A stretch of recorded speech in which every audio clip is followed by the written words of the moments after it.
ওই ছোট লোক, খ্যাত, ধাক্কা দিলি কেন? আমি কখন ধাক্কা দিলাম? তুই ধাক্কা না দিলে আমি কি এমনি এমনি মাটিতে পড়ে গেলাম? এমনি এমনি পড়লেন? তোর সাহস তো কম না। ধাক্কা তো দিলি, আবার মুখে মুখে তর্ক করিস। এখানে সাহসের কি আছে? ওই ছোট লোক, এক্ষুনি আমার কাছে মাপ চা, না হলে তোর খবর আছে। আমি তো ধাক্কা দিইনি, তাহলে মাপ চাওয়ার প্রশ্নই আসে না। একথা বলে আমি পাশ কেটে চলে আসলাম। ও, এবার আপনাদেরকে পরিচয়টা দিয়ে নেই। আমি ইমরান। এখন থাক, সম্পূর্ণ পরিচয় পরেই জানতে পারবেন। আর এতক্ষণ আমাকে যা তা বললো সে হচ্ছে কমিশনারের মেয়ে মিম। মিম খুবই আহামরি সুন্দরী, অহংকারও বটে। কলেজের সব ছেলে ক্লাসে মেয়ে। এই মেয়ের সাথে আমার কোনোই শত্রুতা নেই। অযথা আমার সাথে লাগতে আসে, কারণ আমি দেখতে খ্যাট টাইপের। আসলেই আমি সেরকম ঢিলাঢালা পোশাক, নাই কোনো স্টাইল, দেখতেও কালো। সাধারণ পরিবারের একটা ছেলের মতো আমি চলাফেরা করি। কিন্তু এতে মেয়েটা সমস্যা কোথায় সেটাই বুঝি না। এই খ্যাত ছেলেটার এত বড় সাহস, আমার কথা না শুনে চলে যায়। এর শাস্তি তো ও পাবেই। তুই শুধু শুধু ছেলেটার সাথে লাগছিস। ধাক্কা তো তুই দিলি, আমরা দেখলাম। চুপ! তোরে ওর হয়ে কথা বলতে কে বলেছে? ওকে তো আমি শাস্তি দিবই। সেটা তোর ইচ্ছা। কমিশনারের মেয়ে, যা ইচ্ছা তাই করতে পারিস। অবশ্যই, আমি কমিশনারের মেয়ে, যা ইচ্ছা তাই করতে পারি। চল ক্লাসে যাই। ক্লাসে যাবার পর ওই দেখ, খ্যাত ছেলেটা ফার্স্ট বেঞ্চে বসে আছে। তাতে তোর সমস্যা কি? আমারই তো সমস্যা। ওই খ্যাতটার জন্য কোনোদিন ক্লাসে ফার্স্ট হতে পারিনি। তোর থেকেও ওর মেধা বেশি, তাই ক্লাসে প্রথম হয়, বুঝলি? এবার আর প্রথম হতে দিব না। কি করবি ছেলেটার সাথে? সেটা ভবিষ্যতে দেখতে পাবি। ক্লাস শেষের পর আমি ক্যান্টিনে বসে বসে বই পড়ছি। এমন সময় মিম ও তার বন্ধুরা আসলো। আমার দিকে তাকালো। আমাকে যেখানে আশা করেনি তা মুখ দেখে স্পষ্ট বোঝা যাচ্ছে। যেখানে যাই সেখানে এই খ্যাত ছোট লোক ছেলেটা। মিম ক্যান্টিনের মালিকের কাছে গেল। আরে মিম্মামণি, কি ব্যাপার, এত রাগান্বিত লাগছে কেন? ওই যে খ্যাত ছেলেটাকে দেখছেন, ওকে ক্যান্টিন থেকে বের করে দিন। কিন্তু কেন? এত কথা বলতে পারবো না, ওকে বার করতে বলেছে, বের করে দিন। ওকে, তুমি যেহেতু বলেছো, ওই রহিম ছেলেটাকে ক্যান্টিন থেকে বের করে দেব। ওকে বস।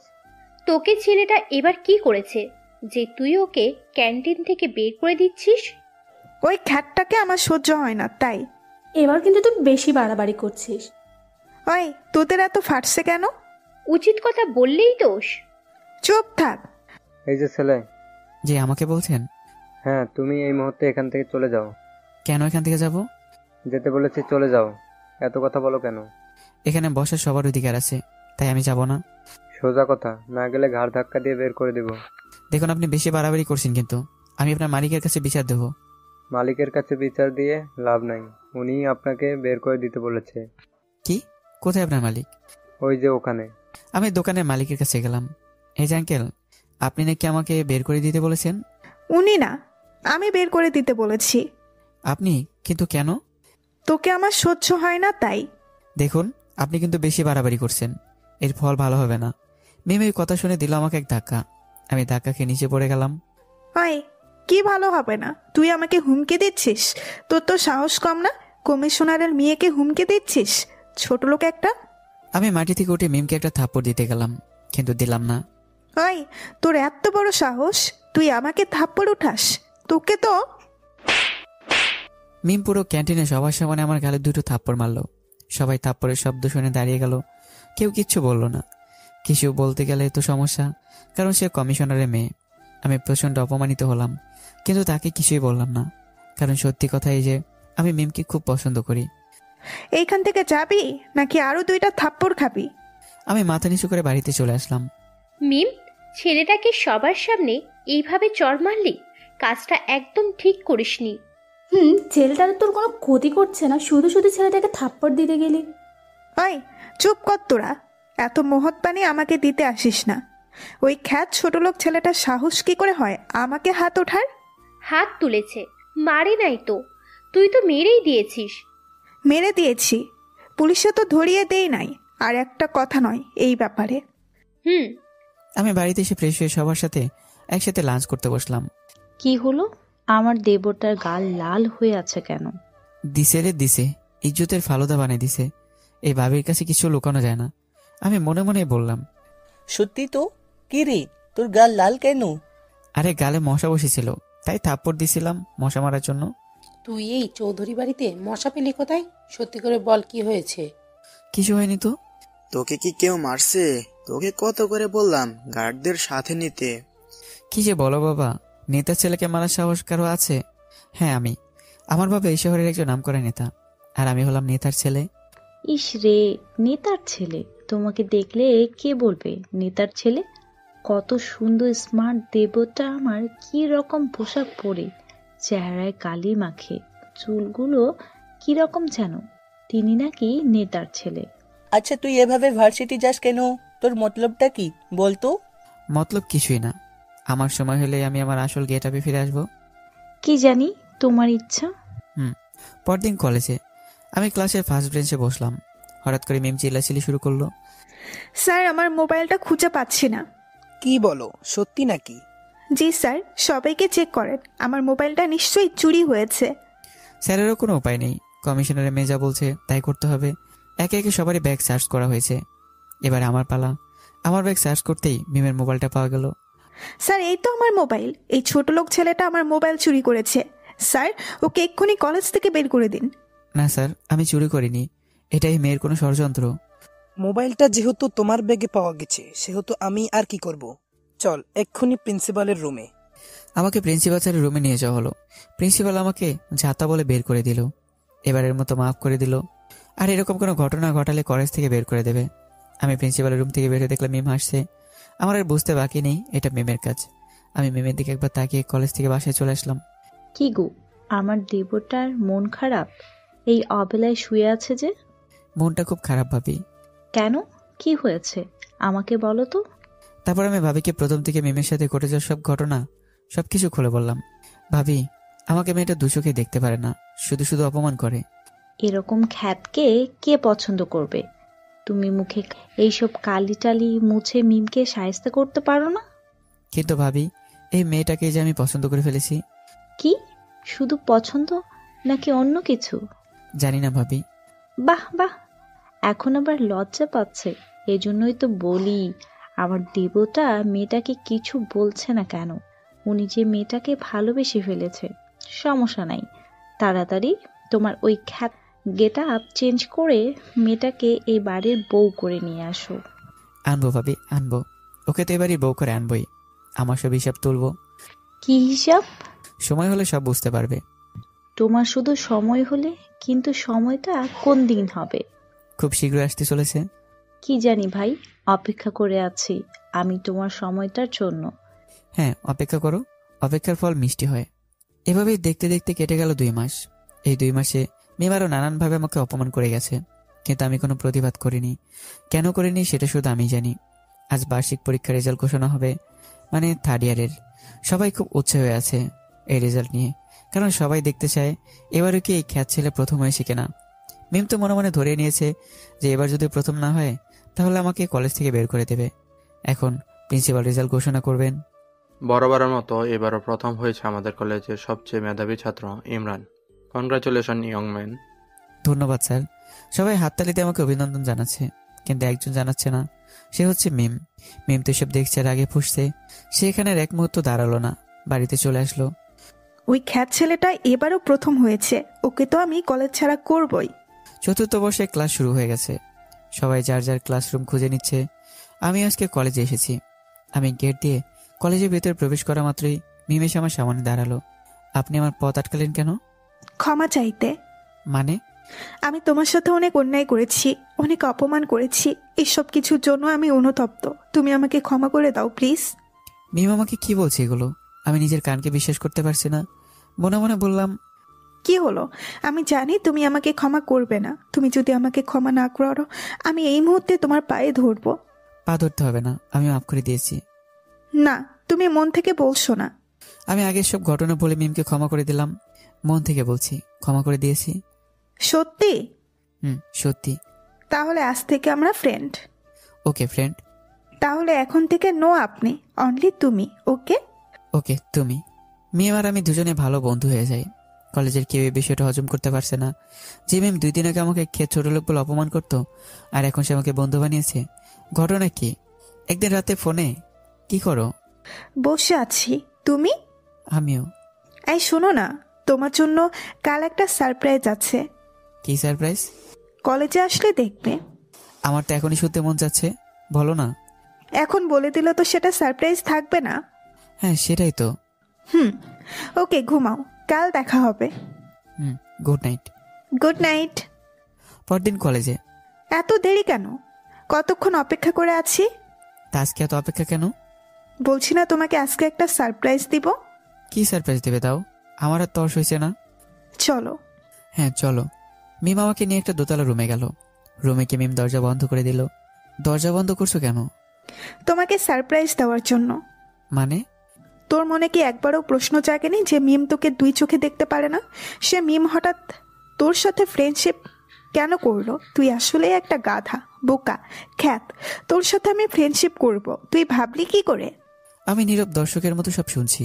মিম আবারও বলতে শুরু করলো, তোর সাথে এতদিন আমি বন্ধুত্বের অভিনয় করেছি, তুই টেরও পাসনি। তুই এবারও ক্লাসে প্রথম হয়েছিস।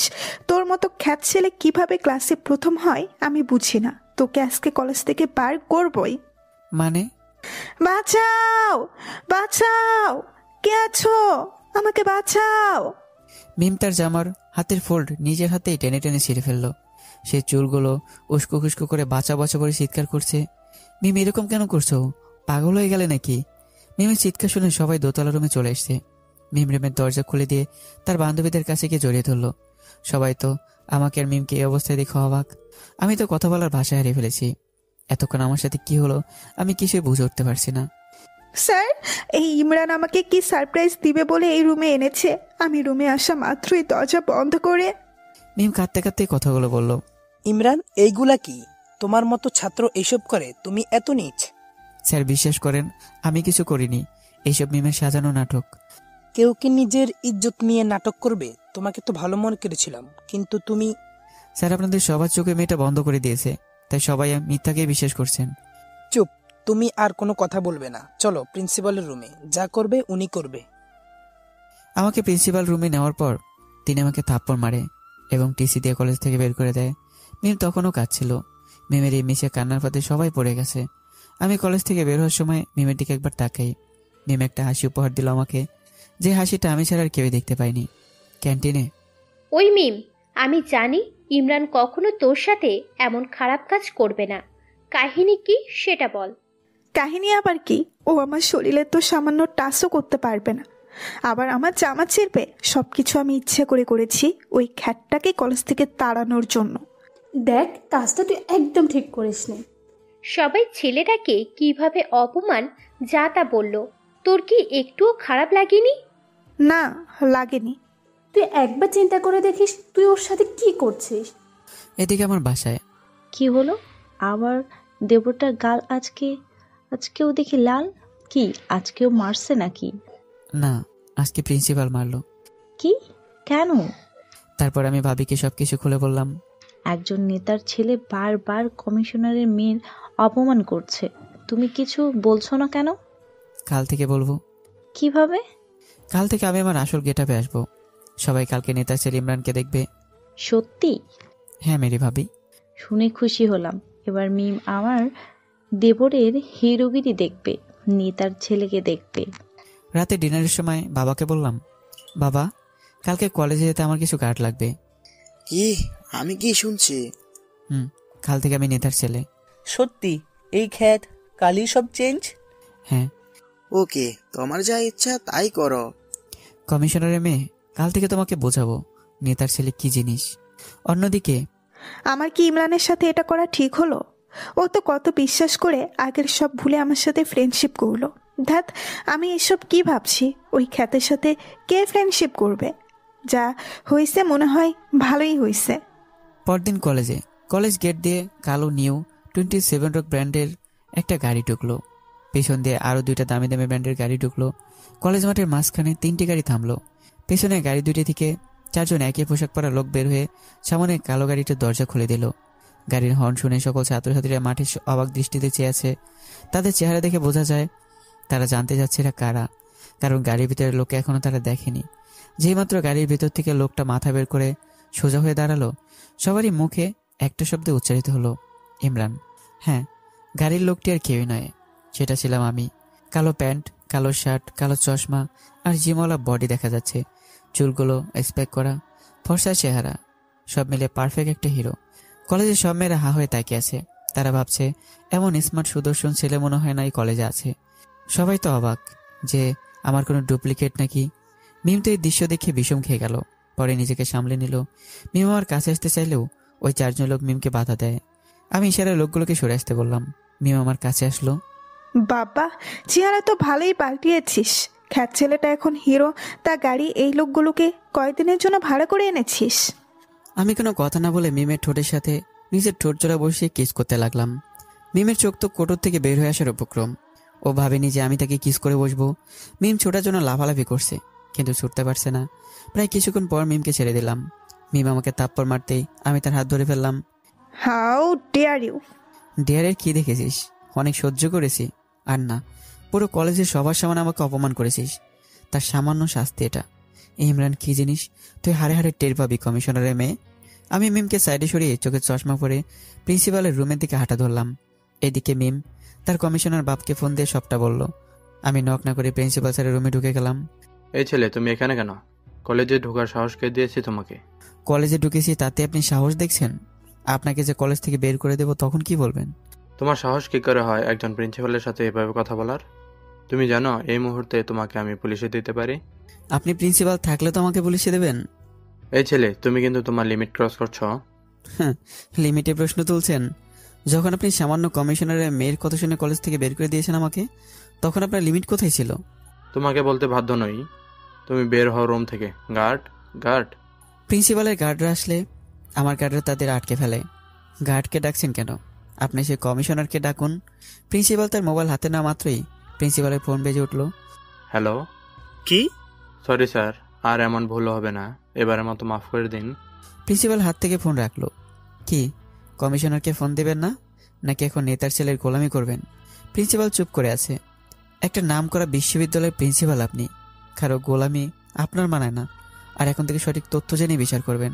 যার আগে একটা কথা বলে যাই, প্রিন্সিপাল প্রিন্সিপালের মতোই থাকুন। কমিশনারকে ভয় পেতে হবে না, উল্টো তারাই আপনাকে ভয় করবে। আর টিসিটা ফেরত নেবেন। আসি। আমি প্রিন্সিপাল রুম থেকে বেরোতেই মিম ও তার কমিশনার বাবাকে দেখতে পেলাম। মিম মুসকে একটা হাসি দিল। আমি কমিশনারের সামনে হেঁটে হেঁটে চলে যাচ্ছিলাম। এই ছেলে, দাঁড়াও। বলেন। তোমার সাহস কি করে হয় আমার মেয়ের শরীরে টাচ করার? আপনার মেয়ে এটারই প্রাপ্য। You idiot! মিমের বাবা আমার গালে কষে একটা থাপ্পড় মারে।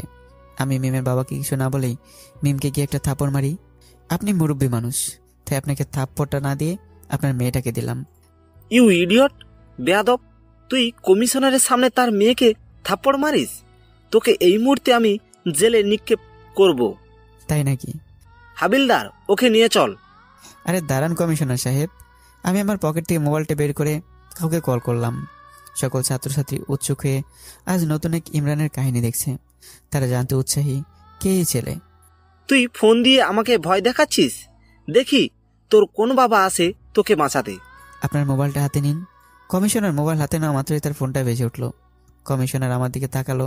ফোনটা ধরে কথা বলুন। হ্যালো, কে? জি স্যার।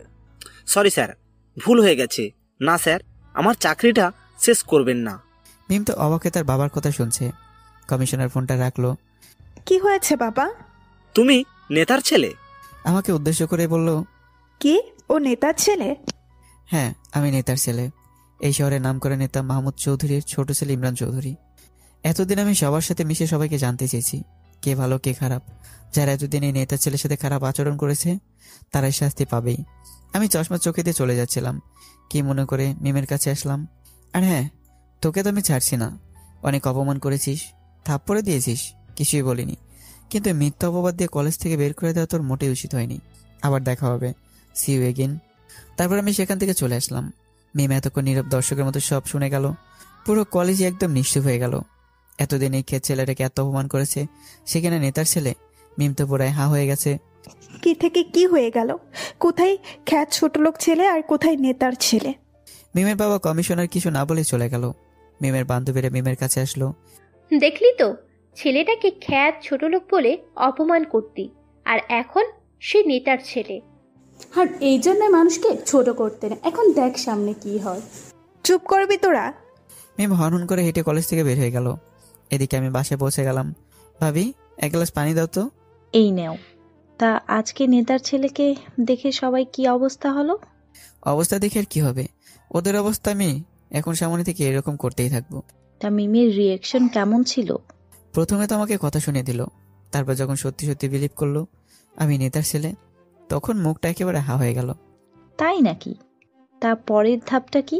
সেটা পরে দেখা যাবে। ওকে, তোমার যা ইচ্ছা। আজকে আমি বডিগার্ড ছাড়ে কলেজে আসলাম। সোজা ক্লাসে গিয়ে ক্লাস করলাম। মিমও ছিল। আজকে কেউ কারো দিকে তাকায়নি। ক্লাস শেষ করে আমি ক্যান্টিনে গেলাম। মিমও আসলো। এই যে ভাই, এদিকে আসুন। চিনেছেন আমাকে? আমি করিমকে উদ্দেশ্য করেই বললাম, যে সেদিন আমাকে যে ঘাড় ধাক্কা দিয়ে বের করে দিতে চেয়েছিল। জি চিনেছি। আজকে আমাকে ক্যান্টিন থেকে বের করে দিবেন না? আমার কি দোষ বলেন?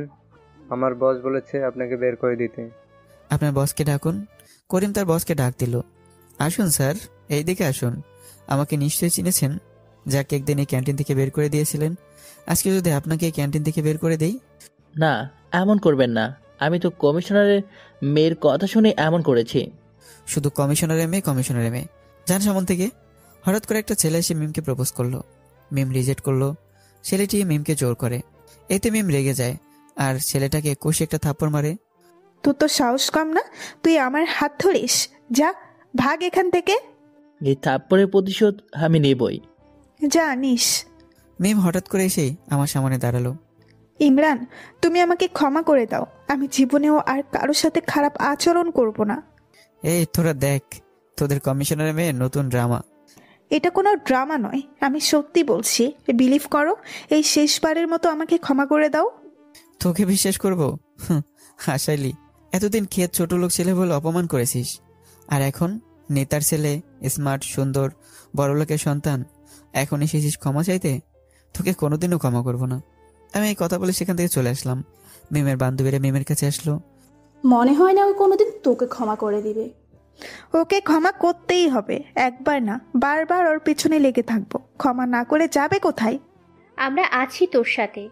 তারপরে আমি বাসায় চলে আসলাম। কি দেবর, আজকে খুশি খুশি লাগছে? আজকে মিম সবার সামনে আমার কাছে মাপ চেয়েছে। তুমি মাফ করে দিয়েছো? আরে না ভাবি, এত সহজে তো মাফ করবো না। তবে দেখো, আবার বেশি কষ্ট দিও না। পরদিন কলেজে মিম আমার পথ আটকালো। সামনে থেকে সরে দাঁড়া।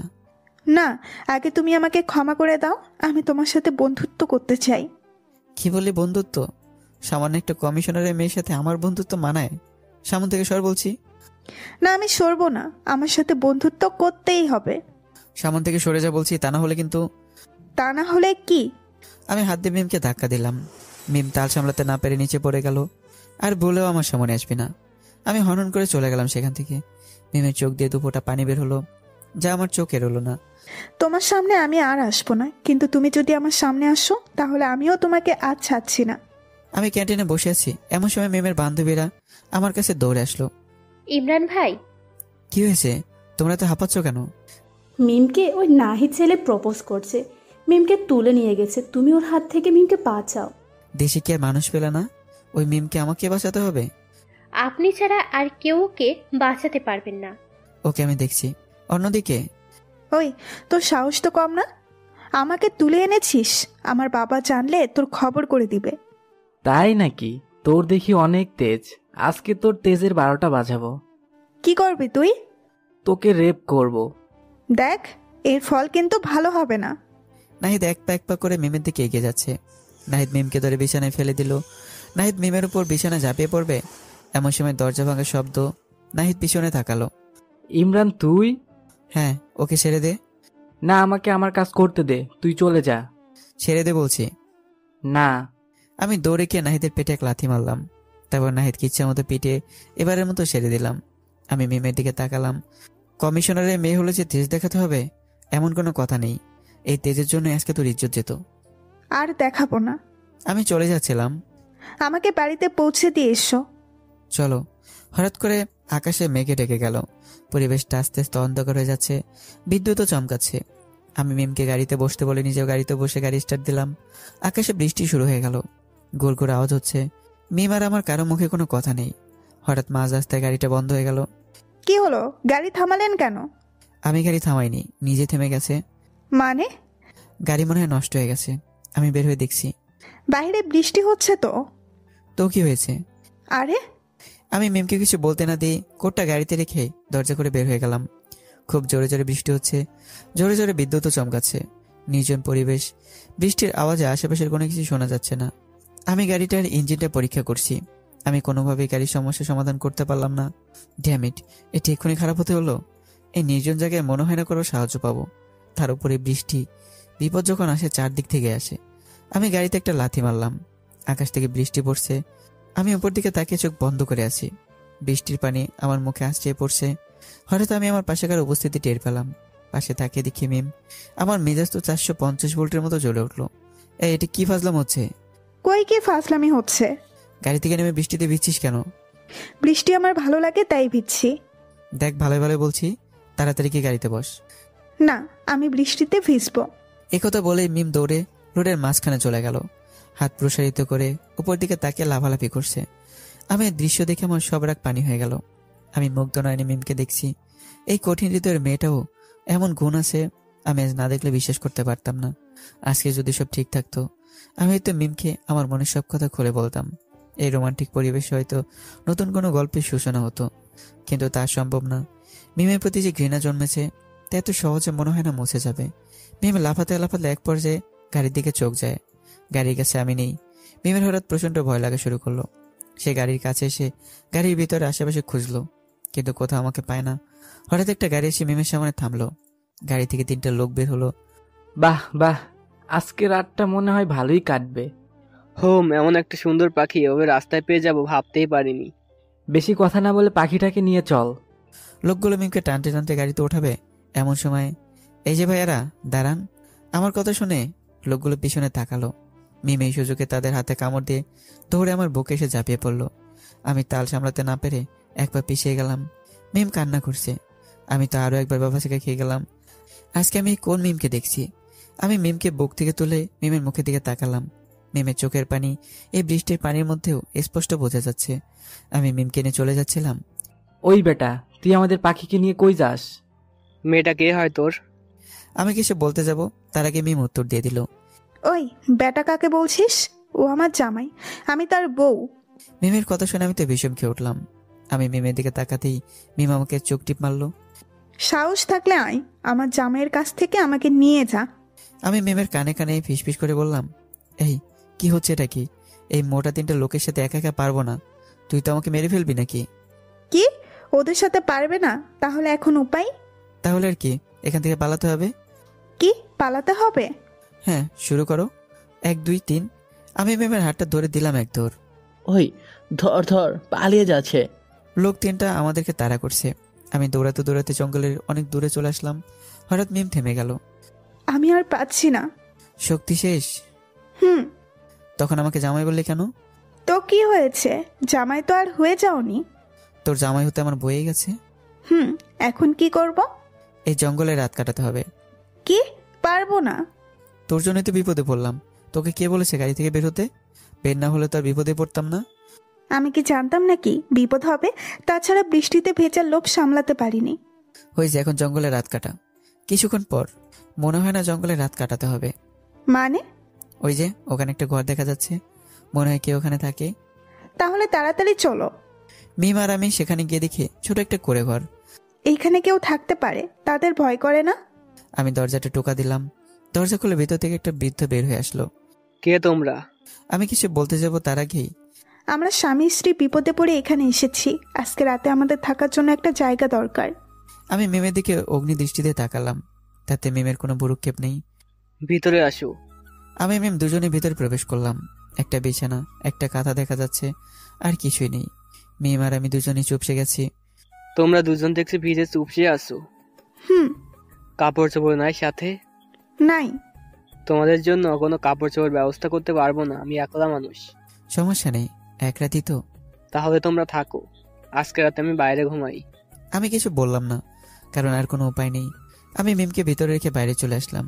আমি বাইরে গিয়ে দেখি বৃদ্ধা পানি জাতীয় কিছু খাচ্ছে। আমি আমার গায়ে শার্ট খুলে শুকাতে রাখলাম। তারপর বৃদ্ধার কাছে গিয়ে বসলাম। খাবে? কি এটা? নেশা জাতীয় পানি। না না, আমি এসব খাই না। আরে আজকে একটু খাও, কিছুই হবে না। আমি বিদ্যার জোরাজুরিতে নেশাজাতীয় পানিটা খেয়ে ফেললাম।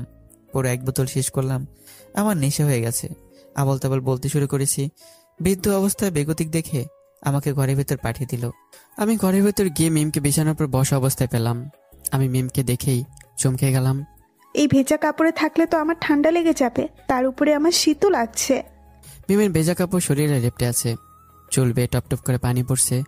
মিমকে অসম্ভব সুন্দর লাগছে এই রূপে। আমি এক দৃষ্টিতে মিমের দিকে তাকিয়ে আছি। আমি এক প্যাক করে মিমের দিকে এগোচ্ছি। কি হলো, কিছু বলছো না কেন? মিমের চোখ হঠাৎ আমার চোখের দিকে গেল। আমার চোখে সে নেশা দেখছে। মিম নিজের দিকে তাকালো। সে আমার এই অবস্থা দেখে ভয় পেয়ে গেল। কোনো ছেলেরই কোনো মেয়েকে এইভাবে দেখলে ঠিক থাকতে পারবে না। মিম বিছানা থেকে উঠে পিছুতে লাগলো। আমার দিকে এগোচ্ছ কেন? মিমের কথা আমার কানেই যায় না। আমি খপ করে মিমের কোমর ধরে টান দিই নিজের কাছে এনে মিমের ঠোঁটে নিজের ঠোঁট বসিয়ে দিলাম। আমি পাগলের মতো মিমকে কিস করছি। মিম ছোটার জন্য আপ্রাণ চেষ্টা করছে, কিন্তু আমার শক্তির সাথে পেরে উঠছে না। আমি মিমকে কোলে তুলে নিলাম। মিম নামার জন্য লাফালাফি করছে, কিন্তু কোনো লাভ হচ্ছে না। তুই এত সুন্দর কেন? তোর রূপ দেখে তো আজ আমি পাগল হয়ে যাব। তুই তো তোর রূপের আগুন আমাকে পুড়িয়ে মারছিস। আমি মিমকে বিছানার উপর ফেলে মিমের উপর ঝাঁপিয়ে পড়লাম। আমার নিজের উপর কোনো হুঁশ নেই। আমি কি করছি কিছুই জানি না। আমি মিমের সারা শরীর নিয়ে মেতে উঠলাম আদিম খেলায়। মিম কান্না ছাড়া কিছু করতে পারছে না। আমি আজকে নেশার বসে এই কাজ করেছি। কাল হয়তো আমার তা মনেও থাকবে না, কিন্তু মিম, তার কি হবে? এইসব ভেবে মিম কান্না করছে। আমি একসময় মিমের বুকের উপর ঢলে পড়লাম। মিমও কাঁদতে কাঁদতে ঘুমিয়ে পড়ল। সকালবেলা ভোরের আলো বেড়া ভেদ করে চোখে পড়তেই আমার ঘুম ভেঙে গেল। মাথাটা ভারী লাগছে কেন? আমি আমার শরীরের নিচে নরম কিছু অনুভব করলাম। আমার হুঁশ আসলে আমি নিজেকে মিমের বুকের উপর আবিষ্কার করলাম। আমি ধরপড়ে বিছানা থেকে উঠে পড়লাম। বিছানার নিচে চোখ পড়তেই আমি নিজেরও মিমের কাপড় দেখতে পাই। হঠাৎ আমার কাল রাতের কথা মনে পড়ে যায়। ও শিট, এটা আমি কি করলাম? এইরকম একটা জঘন্য কাজ করতে আমি কিভাবে পারলাম? আমি মিমের দিকে তাকালাম। মিমের নগ্নদেহ বিছানার উপর পড়ে আছে, শরীরে অনেক আঁচড়ের দাগ। আমি মিমের থেকে চোখ সরিয়ে ফেললাম।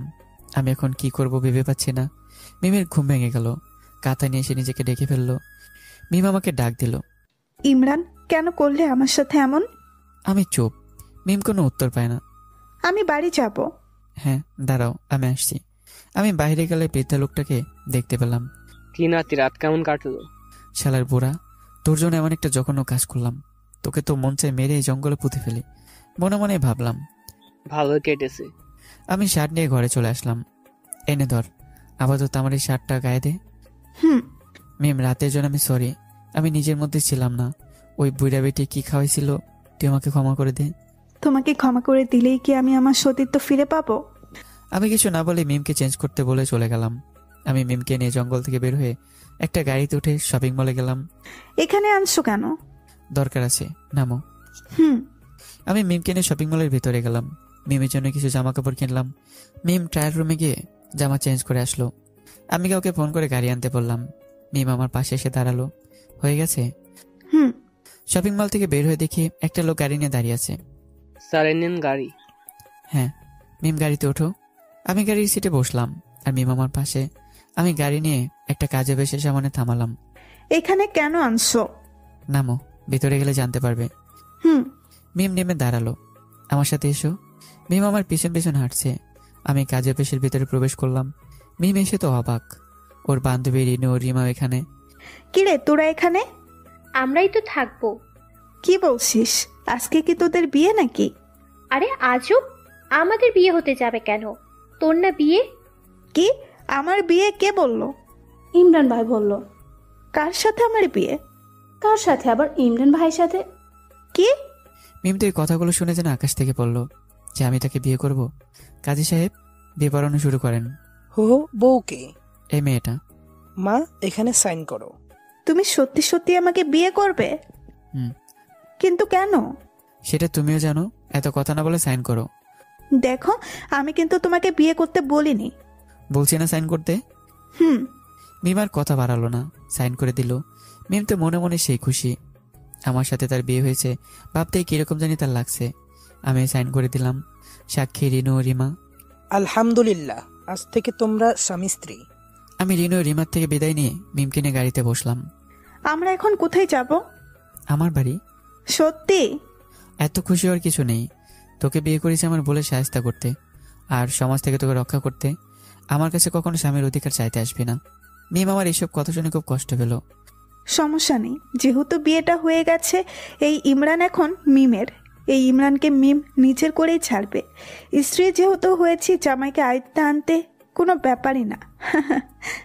চৌধুরী বাড়ির সামনে গিয়ে গাড়ি থামলো। এই, ভেতরে গিয়ে মাথা নিচু করে থাকবি, নতুন বউ তুই। আমি কলিং বেল বাজালেই বউ এসে দরজা খুলে দেয়। আমি মিমকে নিয়ে ভেতরে প্রবেশ করলাম। সবাই নিচেই ছিল। আমি কথা পেছন একদমই পছন্দ করি না, তাই সোজা সবটাই বলে দিলাম। মা বাবা, ভাইয়া ভাবি, এই যে এই মেয়েটা তোমাদের ছোট ছেলের বউ। সবাই তো আমার কথা শুনে বসা থেকে দাঁড়িয়ে গেল। কি বললি?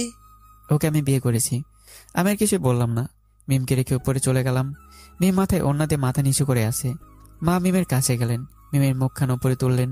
নাম কি তোমার? মিম আমার নাম। আমার ছেলের চয়েস আছে বলতে হবে, এমন একটা পরীর মতো সুন্দর একটা বউ পাইছে। আমার তো তোমাকে খুব পছন্দ হয়েছে। মিম তো এইসব শুনে অবাকের চরম সীমানায়। এত সহজে ওরা সবাই আমাকে মেনে নিয়েছে, ভাবতেই আমার খুশি লাগছে। তা তোমরা কাউকে না জানিয়ে বিয়ে করেছো কেন? মিম কি বলবে ভাবতে লাগলো। আমরা দুজন দুজনকে ভালোবাসি, কিন্তু আমার বাবা আমাকে না জানিয়ে অন্য জায়গায় বিয়ে ঠিক করে, তাই আমরা পালিয়ে গিয়ে বিয়ে করি। কি, তোমার বাবা জানে না আমার ছেলে কার সন্তান? না। তোমার বাবার সাথে কথা বলতে হবে। আঙ্কেল এখন না, পরে বলিয়েন। এই আঙ্কেল বললে কেন? তাহলে বাবা বলবে, বাবা। আচ্ছা বাবা। এখন ঠিক আছে। মা। নীলা মিমকে নিয়ে আমার রুমে আসলো। দেখলো আমি বিছানায় বসে আছি। কি গো দেব, বিয়েটা এত তাড়াতাড়ি করে ফেললে যে? খাইছে রে, এখন তো সব বলে দেবে আমি যে মিমকে পছন্দ করি। ভাবিকে থামাতে হবে। ভাবি, তুমি এখন তোমার রুমে যাও। ও মা, এ তো দেখি বিয়ে করতে না করতেই বউ পাগল হয়ে গেছে। ভাবি তেমন কিছু না, আর এখন তোমার মুখটা বন্ধ রেখে যাও। আল্লাহ, আরো কত কিছু যে দেখতে হবে। আচ্ছা আমি যাই, থাকো তুমি তোমার বউ নিয়ে। মিম ঘুরে ঘুরে আমার রুম দেখছে। রুমটা বড়ই আছে, দেওয়াল জুড়ে শুধু ইমরানের ছবি। এই, এত কি দেখিস? আমার ঘরটা দেখি আর আমার জামাইকে দেখি। এত ঘর জামাই জামাই করিস না। তুই জানিসই তোকে কেন বিয়ে করেছি, আর তোকে আমি স্ত্রী হিসেবে মানিও না।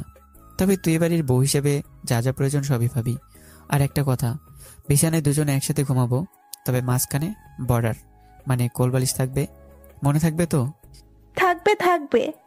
রুমে আসতে না আসতেই জ্ঞান দেওয়া শুরু করছে। কিরে, কি বিড়বিড় করছিস? কিছু না।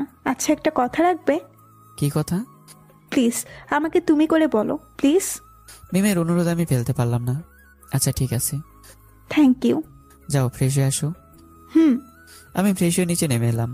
সবাই নিচেই ছিল। তোমরা দুজন দুজনকে ভালোবাসো, বললেই পারতে। ভেবেছিলাম ছোট ছেলেটার বিয়েটা ধুমধাম করে দিব, সব মাটি করে দিলে। এত ধুমধামের প্রয়োজন নেই। বললেই হলো নাকি, বিয়ে ধুমধাম করেই হবে। বিয়েটা তো হয়ে গেছে। তো কি হয়েছে, এবার তোমাদের অনুষ্ঠান করে ধুমধাম করে বিয়ে হবে। মিম নিচে নেমে এলো। মা, আমার কাছে এসে বসো। মিম মায়ের কাছে এসে বসলো। বিয়েটা তো করেই ফেললে, এখন কি ঠিক করেছো? পড়াশোনা করবে নাকি?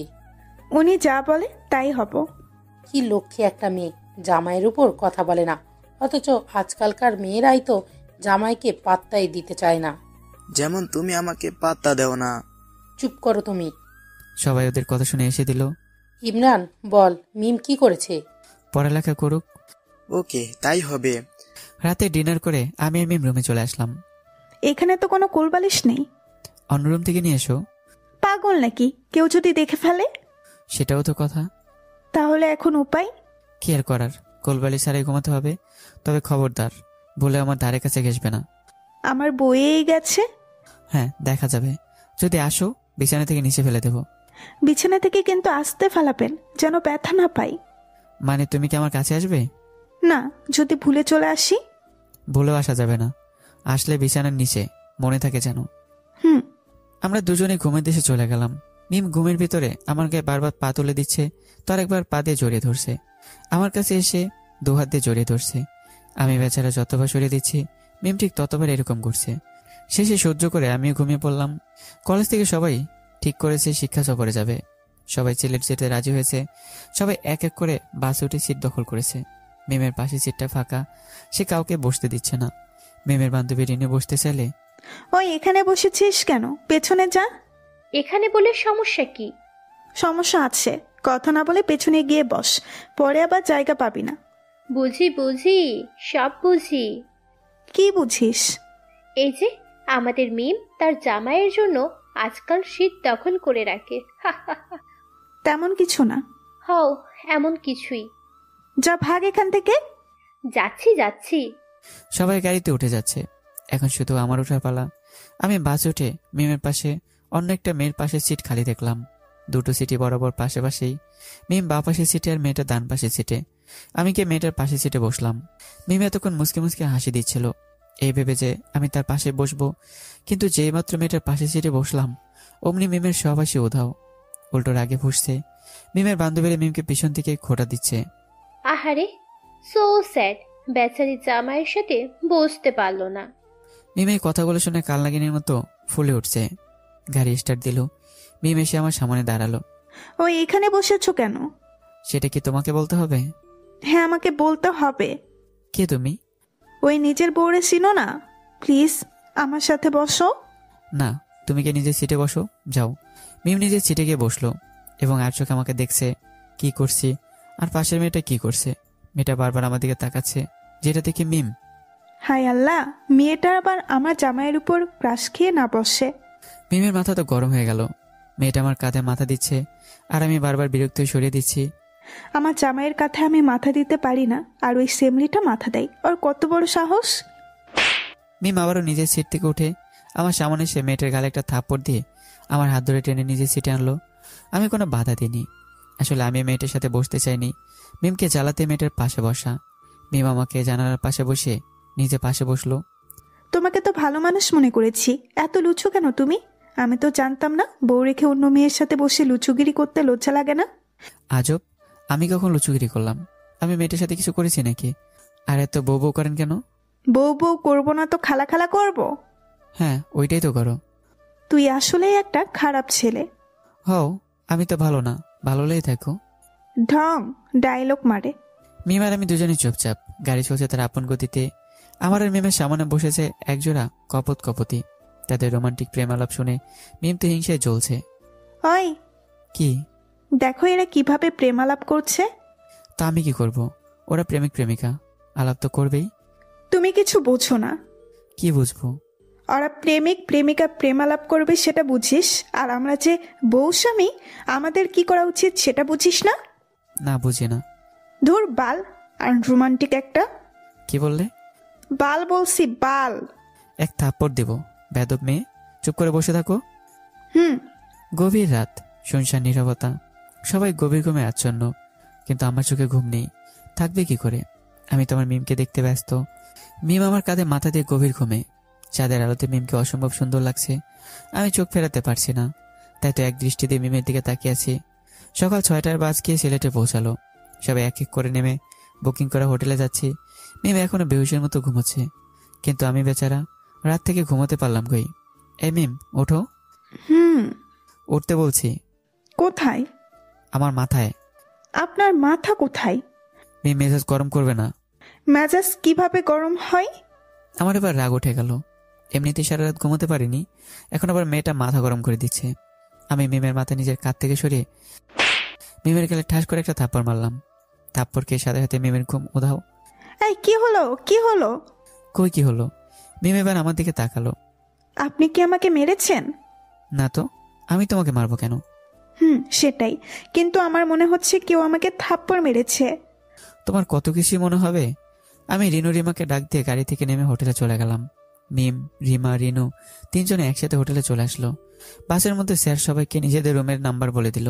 প্রতিটা রুমে 3 জন করে, কিন্তু আমার একটা রুম। অবশ্য এজন্য আমি টাকা বাড়িয়ে দিয়েছি। সকাল 10টায় সবাই ব্রেকফাস্ট করার জন্য একত্রিত হলাম। সবাই একসাথে ব্রেকফাস্ট করে নিলাম। তো আমার ছেলে মেয়েরা সবাই ঘোরার জন্য প্রস্তুত তো? জি স্যার। তাহলে সবাই 5 জন করে গ্রুপ করে নাও নিজেদের পছন্দ মতো। Okay sir. স্যার, আমার একটা কথা ছিল। বলো। আসলে স্যার, আমার শরীরটা একটু অসুস্থ, রাতে ঘুমাইনি, তাই আমি এখন ঘুরতে যেতে পারবো না, কিন্তু একটু ভালো লাগলেই পরে আমি সবার সাথে জয়েন করব। ওকে, তাহলে তুমি রেস্ট নাও। ধন্যবাদ স্যার। আমি নিজের রুমে চলে গেলাম। এবং বিছানায় গিয়ে শুয়ে পড়লাম। আমার প্রচুর ঘুম পাচ্ছে, চোখ মিলতে পারছে না, তাই শুয়ে পড়লাম। আমি ঘুম ঘুম চোখে শুনতে পাচ্ছি কে যেন রুমের দরজা ধাক্কাচ্ছে। আমি ঘুম ঘুম চোখে বিরক্ত নিয়ে বিছানা থেকে উঠে দরজাটা খুললাম। তুমি ঘুরতে যাওনি?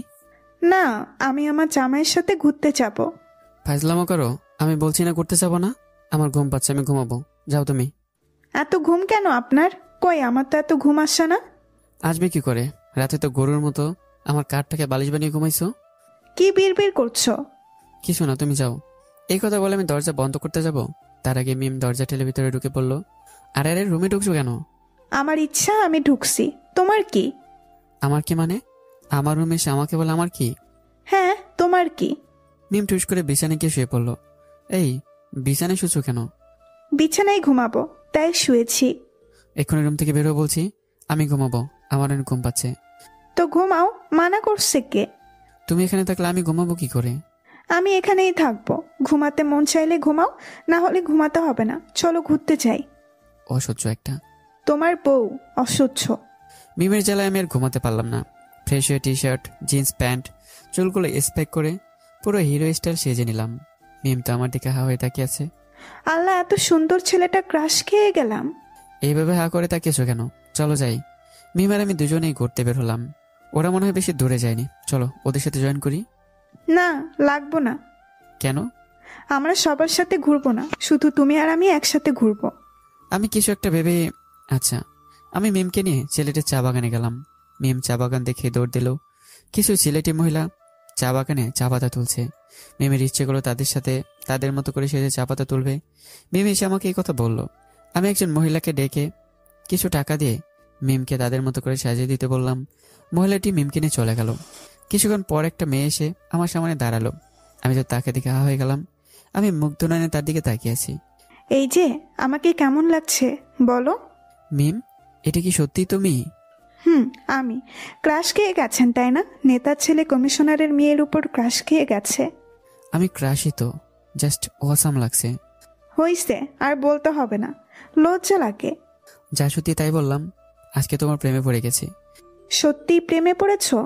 না মানে, তুমি চা পাতা তুলবে, যাও তোলো। আমি কথা ঘোরানোর জন্য বললাম। কথা ঘুরাচ্ছ? তুমি আমার প্রেমে এখন না, সেই কলেজের প্রথম দিন আমাকে দেখেই আমার প্রেমে পড়ে গেছিলে, আমাকে ভালোবেসেছিলে, আমি সব জানি। কি আবল তাবল বলছো? আবল তাবল না, ভাবি আমাকে সব বলে দিয়েছে।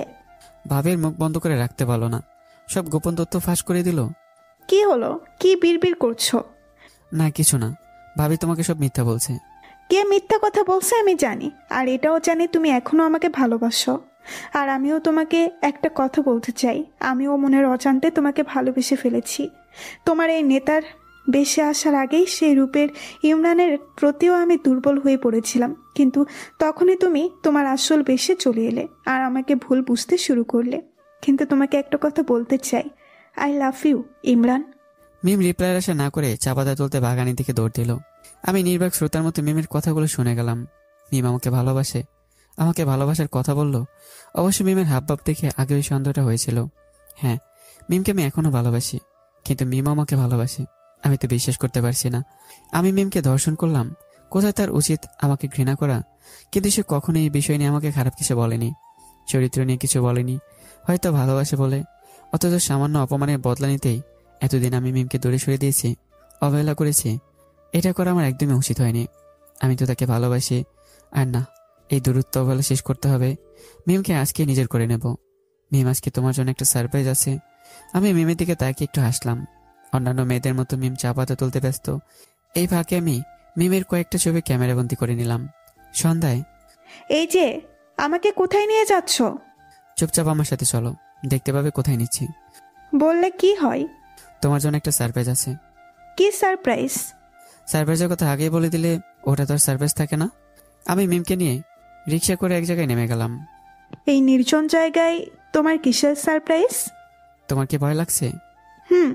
ভয় পেতে হবে না, আমি আসি তোর সাথে। আমি একটা রুমাল পকেট থেকে বের করে মিমের চোখ বেঁধে দিলাম। আরে আরে, চোখ বাঁধছো কেন? সারপ্রাইজের নিকট চলে এসেছি, চোখ বাঁধতেই হবে। আমার ভয় করছে। আমার উপর বিশ্বাস রাখো। আমি মিমের হাত ধরে এক জায়গায় নিয়ে আসলাম। তারপর মিমের চোখের বাঁধনটা খুলে দিলাম। চোখ খোলো। মিম আস্তে আস্তে চোখের পাতা খুললো। চোখ খুলে সে সামনে বরাবর একটা রাস্তা দেখতে পেল। রাস্তাটা ফুলের রাস্তা। পুরো রাস্তা যতদূর দেখা যায় গোলাপ ফুলের পাপড়ি ছেটানো, তার উপর লাভ আঁকা। রাস্তার দুই পাশে বেলুন দিয়ে লাইটিং করা। জোনাকি পোকা যেভাবে আলো দেয়, বেলুনের ভেতর থেকে ঠিক সেরকমেরই আলো বেরোচ্ছে। মিম অবাক নয়নে সবকিছু তাকিয়ে দেখছিল। আমার দিকে তাকালো। আমি হাসি মুখে বললাম, দাঁড়িয়ে না থেকে ফুলের রাস্তা দিয়ে হাঁটা শুরু করো। এই আয়োজন আমার জন্য করেছো? হ্যাঁ, তোমার জন্য। মিম ফুলের রাস্তা দিয়ে হাঁটছে আর পাশাপাশি আমিও হাঁটছি। মিমের খুব ইচ্ছে করছিল এই মুহূর্তে আমার হাত ধরে ফুলের রাস্তাটা পাড়ি দিতে। আমি মিমের মনের কথাটা হয়তো শুনেছি, তাই আমি আস্তে আস্তে মিমের ডান হাতটা আমার বাঁ হাতের মুঠোয় নিলাম। মিমের মুখে এক চেলতে হাসি ফুটে উঠল। মনের কথাটা শুনে ফেললো? আমি মিমকে এক জায়গায় নিয়ে দাঁড়িয়ে পড়লাম। দাঁড়িয়ে পড়লে যে? বাদিকে যাও। মিম বাদিকে যেতে একটা ছোট্ট শখ খেলো। খোলা মাঠের মতো ছোট্ট একটা জায়গায় মোমবাতি দিয়ে গোল করে একটা বৃত্ত বানানো, তার ভিতরে ফুলের পাপড়ি দিয়ে লাভ আঁকা, লাভের ভিতরে ছোট্ট করে এম লেখা, আর তার সামনে আরো একটা লাভ, সেখানে লেখা ওই লাভের উপর গিয়ে দাঁড়াও। মিম আমার কথা মতো তার নামের অক্ষরে যে লাভ আছে সেখানে গিয়ে দাঁড়ালো। এবার আমি গিয়ে মিমের সামনে তার নামের অক্ষরে লাভের উপর দাঁড়ালাম। আমি মিমের সামনে হাঁটু গেড়ে বসলাম। মিম, আমি জানি আমি তোমাকে অনেক কষ্ট দিয়েছি, অনেক অবহেলাও করেছি, কিন্তু সত্যি এটাই যে আমি তোমাকে ভালোবাসি। হ্যাঁ মিম, আমি তোমাকে অনেক ভালোবাসি। কলেজে যেই দিন প্রথম তোমায় দেখি সেই দিন আমি তোমার প্রেমে পড়ে গেছি। সেই দিন থেকে এই বুকে তোমার নাম লেখা হয়ে গেছে। চলো, সকল কষ্ট অবহেলা বলে কি আমরা সবকিছু নতুন করে শুরু করি? করবে তো সবকিছু নতুন করে? ভালোবাসবে তো আমাকে? মিমের খুশি দেখে কে? মিম খুশিতে কেঁদে দিল। মিম এবার শব্দ করেই কেঁদে দিল। মিম, কাঁদছো কেন? আমি কি ভুল কিছু বলেছি? মিম আমার কথা জবাব না দিয়ে আমার বুকে ঝাঁপিয়ে পড়ে আমাকে জড়িয়ে ধরলো। I love you Imran. আমি মিমকে জড়িয়ে ধরলাম। I love you too. আমি মিমকে বুক থেকে সরিয়ে পকেট থেকে একজোড়া নুপুর বের করে মিমের পায়ের কাছে বসলাম। আমি মিমের পায়ে হাত দিতেই মিম চিৎকার দিয়ে উঠল। কি করছো কি? পা ধরবে না। চুপ থাকো। আমার কথা শুনে মিম চুপ হয়ে গেল। আমি মিমের সাদা মসৃণ পাটা নিজের হাঁটুর উপর রাখলাম। নুপুর জোড়া মিমের দু পায়ে পরিয়ে মিমের পায়ে ছোট করে একটা চুমু খেলাম। মিম লজ্জা পেয়ে পাটা সরিয়ে ফেললো। ওই পায়ে চুমু দিলে কেন? তো কোথায় চুমুদের কথা বলছো তুমি? তোমার ঠোঁটে চুমুদের কথা বলছো না তো? শোনো, এইসব জায়গায় না, আগে বাড়ি যাই তারপর। যা, ধর। কি বলে? আরে মজা করছি। জানি, মজা না হলে দিতাম। কি দিতে? চুমু? চুমু না, ঘুষি দিতাম তোমাকে। তুমি আমাকে ঘুষি দিতে পারবে? কমিশনারের মেয়ে সব পারে। আমি নেতার ছেলে, সব করতে পারি, এমনকি রোমান্সটাও করতে পারি। রোমান্স করতে আসলে কয়েকটা ঘুষি দিয়ে ছেড়ে দিব। দেখা যাবে কে কাকে ছাড়ে।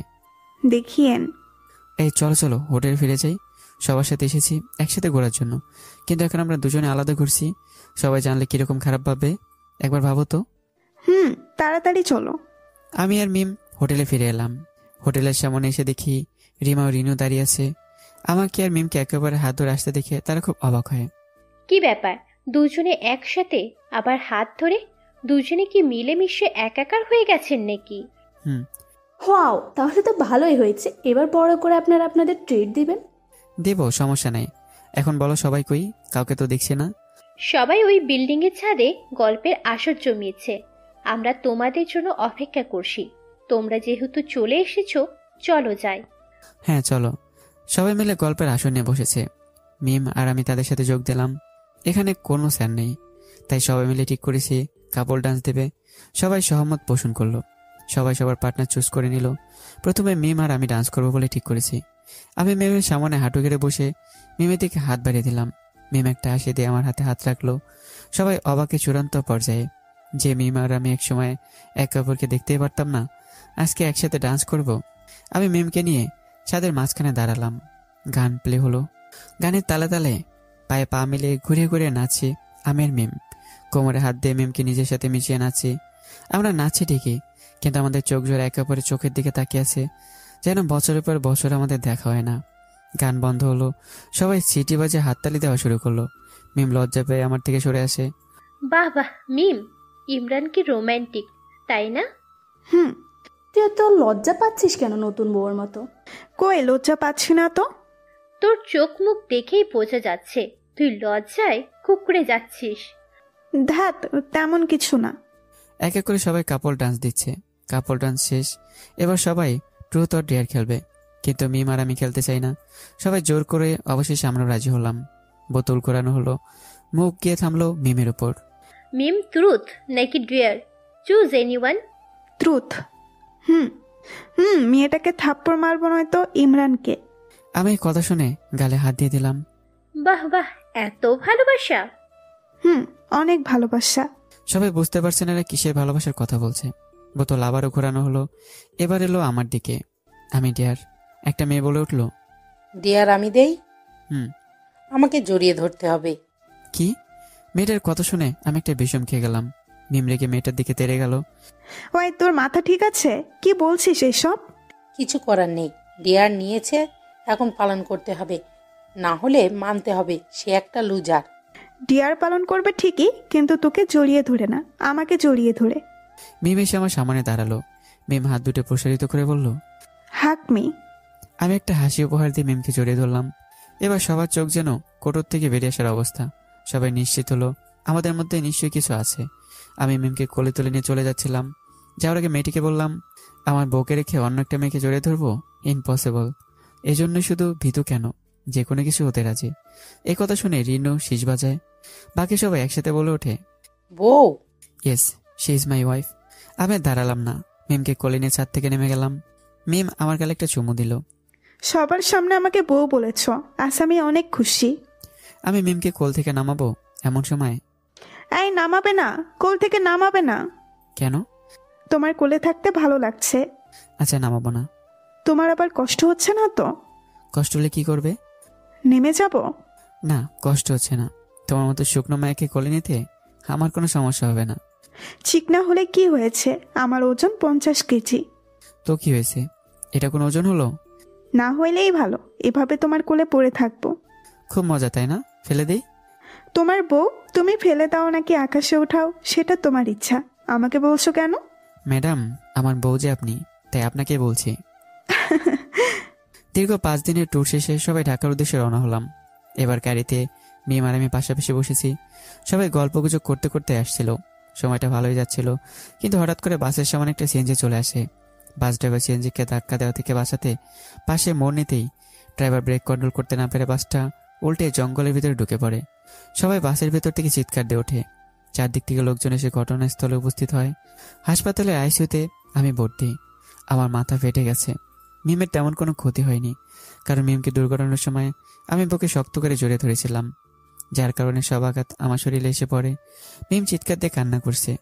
এতক্ষণে মিমের বাবা, শ্বশুর, শাশুড়ি সবাই হাসপাতালে চলে এসছে। মিম, তোর হাত পা তো অনেকটা কেটে গেছে, চল ডাক্তারের কাছে ব্যান্ডেজ করতে হবে। তুমি আমার এই সামান্য কাটা দেখে সহ্য করতে পারছো না, অথচ ইমরানের মাথা ফেটে গেছে বাবা। ওর কি হবে? আমার ইমরানের কি হবে? ও ঠিক হয়ে যাবে তো বাবা? আমার প্রতি মিমের ভালোবাসা থেকে সবাই অনেক খুশি। মিমের জেদের সাথে তার বাবা পেরে ওঠেনি। মিম ব্যান্ডেজ না করে বসে বসে কান্না করছে। আমাকে মিম কতটা ভালোবাসে আর সবাই তার নিজ চোখেই দেখছে। মিম, তুমি শান্ত হও, ইমরান ঠিক হয়ে যাবে। আমি শান্ত হতে পারবো না, ভাবি ইমরানের কিছু হবে না তো? আল্লাহ আছে তো, কিচ্ছু হবে না। ডাক্তার ওটি থেকে বের হলো। ডাক্তার, ইমরান কেমন আছে? আলহামদুলিল্লাহ, বিপদ কেটে গেছে, কিন্তু কিন্তু কি ডক্টর? জ্ঞান না আসা পর্যন্ত বলতে পারছি না ওনার স্মৃতিশক্তি থাকবে কিনা। 2 ঘন্টা পর আমার জ্ঞান ফিরল। মিম কান্না করছে, না জানি আমি তাকে চিনতে পারবো কিনা এইসব ভেবে। কিন্তু সবাইকে অবাক করে দিয়ে আমি মিমকে ডেকে উঠি। মিম, কান্না করছো কেন? মিম দৌড়ে এসে আমার পাশে বসলো। তুমি আমাকে চিনতে পেরেছো? না চেনার কি আছে? কিছু না ভাই, এখন কেমন লাগছে তোর কাছে? ভালো না, মাথাটা বারবার লাগছে। আমাকে বাসায় নিয়ে আসা হলো। আসার পর থেকে মিম এক মুহূর্তের জন্য আমার পাশ থেকে সরছে না। আমার কি কি প্রয়োজন, কখন কি লাগবে সব মিম করে দিচ্ছে। আস্তে আস্তে আমি অনেকটা সুস্থ হয়ে উঠি। একদিন সকালবেলা, মিম কোথায় তুমি? এই তো আমি। কি হয়েছে? বাসায় বসে থাকতে আর ভালো লাগছে না, চলো না বাইরে থেকে ঘুরে আসি। ঘোরা যায়, কিন্তু বাবা মা তোমাকে পুরোপুরি সুস্থ না হয়ে বাইরে যেতে দিবে না তো? বাবা মাকে আমি ম্যানেজ করব, ওই নিয়ে তুমি টেনশন করো না। আচ্ছা, তুমি তাহলে রেডি হয়ে নাও, আমি ম্যানেজ করে আসছি। মিম আমার পছন্দের শাড়ি সেজেছে, নীল শাড়ি, খোলা চুলে মিমকে অসম্ভব সুন্দর লাগছে। আমি রুমে এসে মিমকে আয়নার সামনে এই সাজে দেখে ক্রাশ খেয়ে যাই। আমি নিজেকে সামলাতে না পেরে মিমকে পেছন থেকে জড়িয়ে ধরি। আচমকা জড়িয়ে ধরায় মিম ভয় পেয়ে গেল। তার স্পর্শটা চিনতে দেরি হয়নি। কি হচ্ছেটা কি? ভালোবাসা হচ্ছে গো। এখন আর ভালোবাসা দেখাতে হবে না, আমি রেডি হচ্ছি। তুমি রেডি হও, আমি এভাবেই তোমাকে জড়িয়ে ধরে রাখি। এভাবে জড়িয়ে ধরলে রেডি হব কিভাবে? কিছু করার নেই বউ, পারলে এভাবে সাজো, না হলে নাই। তোমাকে নিয়ে আর পারা যায় না। নেতার ছেলের সাথে কমিশনারের মেয়ে পারবে না। ঢং হচ্ছে? না গো, ঢং না। তাহলে কি রং? জি, এটা হচ্ছে ভালোবাসার রং। বুঝছি, তোমার মনে অনেক রং লাগছে। তুমি তো বুঝবে, আর কে বা বুঝবে? সেটাই। মিম আর আমি দুজনে রিক্সায় বসে আছি। মিম আমার কাঁধে মাথা দিল। আচ্ছা মিম, সবার মতো এই গানটা আমরাও ধরি, কি বলো? কোন গান? এই পথ যদি না শেষ হয় তবে কেমন হবে বলো তো? কেমন আর হবে, রিক্সা ভাড়া যাবে। এমন রোমান্টিক মুহূর্তে এরকম আনরোমান্টিক কথা না বললে কি হতো না? ভালোই হয়েছে বলছি। আমি মিমকে নিয়ে খোলা আকাশে নিচে নদীর ধারে এসেছি। সকালের মিষ্টি রোদ দুজনের কাছে খারাপ না, ভালোই লাগছে। আমি মিমকে নিয়ে নদীর পাড়ে বসলাম। আচ্ছা মিম, তোমার জীবনের একটা উইশ কি? হঠাৎ উইশ জানার ইচ্ছে হলো কেন? তুমি যেহেতু আমার, সেহেতু তোমার সবকিছু জানা উচিত আমার। ওকে, তাহলে শোনো। আই উইশ কেউ যদি এরকম খোলা আকাশের নিচে আমার বার্থডে সেলিব্রেট করে আমাকে প্রপোজ করবে, সেটা অবশ্যই যদি প্রিয় মানুষ হয়। ডিফারেন্ট উইশ, ভালো। আচ্ছা তোমার উইশ কি? 1 ডজন বাচ্চার বাবা। ইস, লুচ্চু একটা। 1 ডজন বাচ্চার বাবা হওয়ার ইচ্ছা তোমার, আমাকে কষ্ট দেওয়ার ধান্দা। আচ্ছা ফুচকা খাবে? খাবো। চলো ফুচকালা মামার দোকানে। মামা 1 প্লেট ফুচকা দেন তো। তুমি খাবে না? 1 প্লেটে খাবো, তুমি খাইয়ে দিবে আমাকে? আচ্ছা। মিম আমাকে অনেক যত্ন করে ফুচকা খাইয়ে দিচ্ছে, আর আমার চোখ দিয়ে টপ টপ করে জল পড়ছে। কি হলো ইমরান, চোখ দিয়ে পানি পড়ছে কেন? ঝালে, অনেক ঝাল ফুচকায়। তো জাল বেশি দিতে বলছো কেন? আছো। মিম নিজের ওড়না দিয়ে আমার চোখের জল মুছে দিচ্ছে। ফুচকা খাওয়া শেষে আমি বিল দিয়ে উঠে পড়লাম। আমার ঠোঁট জ্বলে যাচ্ছে। কি অনেক জ্বালা করছে? পানি তো অনেক খেলাম, ঝাল কমছে না। কিরকম গাধা তুমি, ঝাল খেতে পারো না তারপরেও ঝাল দিতে বলছো ফুচকায়। মিম কি করবে বুঝতে পারছে না। মিম আশেপাশে তাকালো, তারপর হুট করে আমার ঠোঁটে নিজে ঠোঁট জোড়া মিলিয়ে দিল।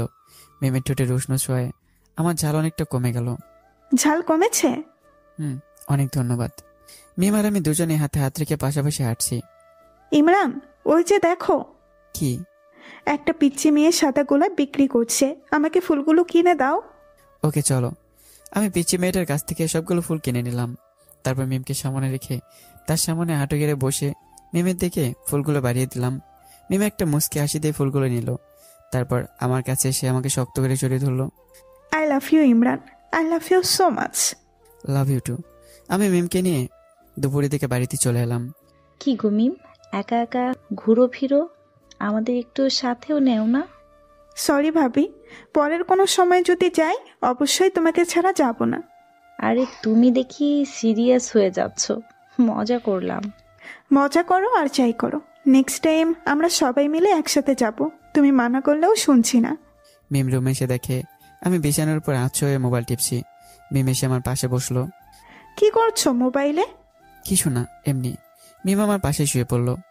আমি মাথা নিচে 1 হাত দিয়ে মিমের দিকে তাকালাম। শোনো না রূপসী, তুমি যে প্রিয়সী, কি ভীষণ উদাসী প্রিয়সী।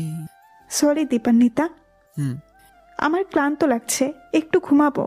হ্যাঁ প্রিয়সী, ঘুমাও। তোমার বুকে মাথা দিয়ে ঘুমাবো। তোমার জন্য আমার বুকটা উন্মুক্ত প্রিয়সী। আমি বিছানায় মাথা দিয়ে শুয়ে পড়েছি। মিম আমার বুকে মাথা দিয়ে আমাকে জোরে ধরে শুয়ে পড়লো। আমি পরম যত্নে মিমের চুলে বিলি কেটে দিচ্ছি। মিমের কাছে এই মুহূর্তে পৃথিবীর সবচেয়ে সুখী মানুষ মনে হচ্ছে। মিম চোখ বন্ধ করে ঘুমিয়ে পড়ল। সন্ধ্যার আগে মিমের ঘুম ভেঙে গেল। আশেপাশে আমি নেই। মিম ফ্রেশ হয়ে নিচে নেমে আসে, দেখলো সবাই নিচে আছে। মিমও নিচে নামলো। Good evening. Good evening. মা, আজকে সবার জন্য আমি নাস্তা বানাতে চাই। তোমার ইচ্ছা মামনি। মিম রান্নাঘরে নাস্তা বানাতে যায়। মিমকে বুয়া হেল্প করে। মিম সবার জন্য নুডলস, পাস্তা এবং চা বানায়। মিম সবাইকে সার্ভ করে। সবাই খেয়ে মিমের প্রশংসা করতে বলে না। সকালবেলা আজকে মিম আর আমি দুজনে কলেজে যাব। কেউ আর আমাদেরকে মানা করেনি। দুজনে রিক্সা করে কলেজের উদ্দেশ্যে রওনা দিলাম। আমরা কলেজে পৌঁছেই রিমা ও রিনুর সাথে আমাদের দেখা হয়। বাহ বাহ, অনেকদিন পর তোদের দেখলাম, তোদের দেখে খুব ভালো লাগছে। আমারও ভালো লাগছে। সবাই ক্লাস শেষ করে ক্যান্টিনে গেলাম। মিম, তোর জামাইকে বল আজকে ট্রিট দিতে। কে বলতে হবে না, এমনিতেই তোমাদের খাওয়াবো। Wow, so cute. বান্ধবীর জামাই? বান্ধবীর জামাই না বলে দুলাভাই বল। আচ্ছা, দুলাভাই বলবো।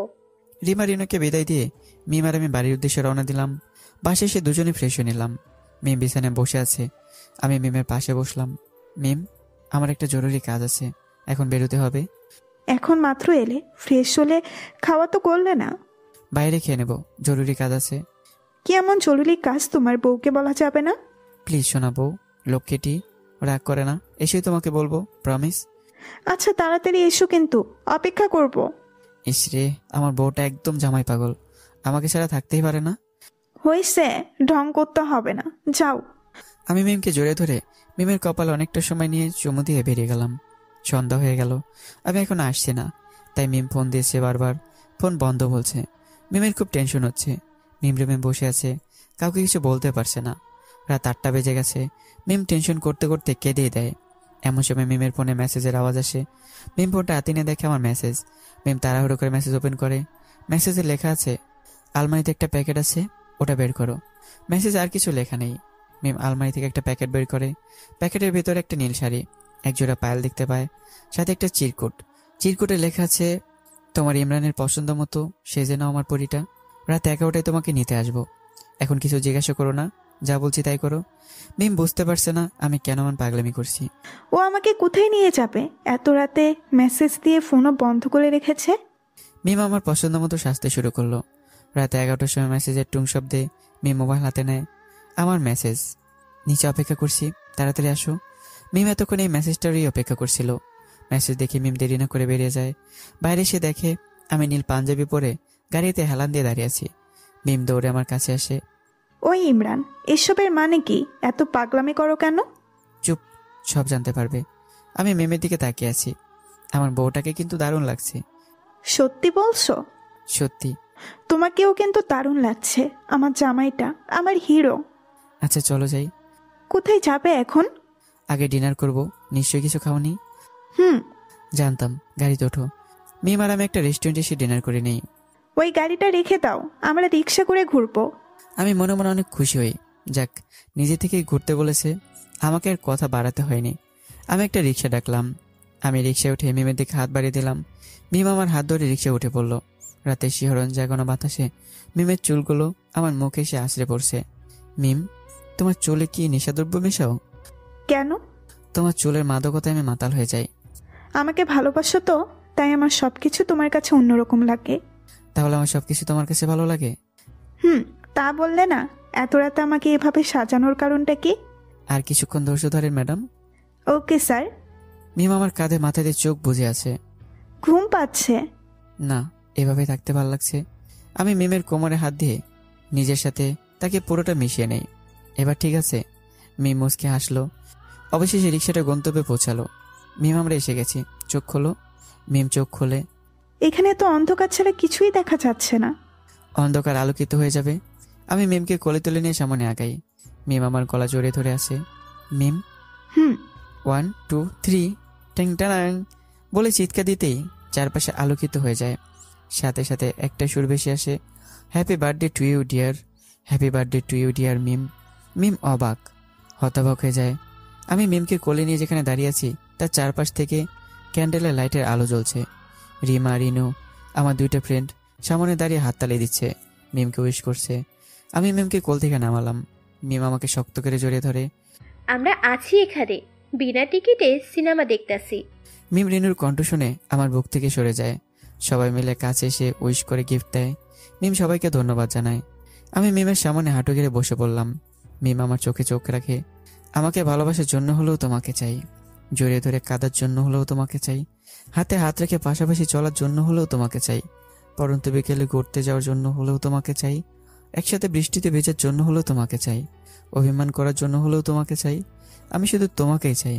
আই লাভ ইউ মিম। মিম আমাকে নিচ থেকে উঠিয়ে আমার বুকে চাপিয়ে পড়ে। আমিও শুধু তোমাকেই চাই। I love you Imran. আমি মিমের একটা হাতে ডায়মন্ডের রিং পরিয়ে দিই। মিমের হাতে চুমু খাই। মিম আমার মাথার পিছনে চুল মুঠি করে ধরে আমাকে নিজের কাছে এনে আমাদের দুই জোড়া ঠোঁট এক করে দেয়। রিমা, রিনু আর আমার ফ্রেন্ডরা সবাই আমাদের রেখে হাঁটা ধরে। সত্যি আব্বু আম্মুর লাভ স্টোরি অনেক জোশ ছিল, রাগ, অভিমান, প্রতিশোধ, কোনো কিছুর কমতি ছিল না। দাদু ভাই, এবারও ঘুমিয়ে পড়ো, গল্প তো শেষ। ওকে। তো বন্ধুরা, আমাদের গল্পটি এভাবে পূর্ণতা পেল। তো কেমন হয়েছে গল্পটা জানাবেন, আর পরবর্তী গল্পে তৈরি থাকবেন, কারণ গল্পটি এখানেই শেষ। ভালো থাকবেন, সুস্থ থাকবেন, আল্লাহ হাফেজ।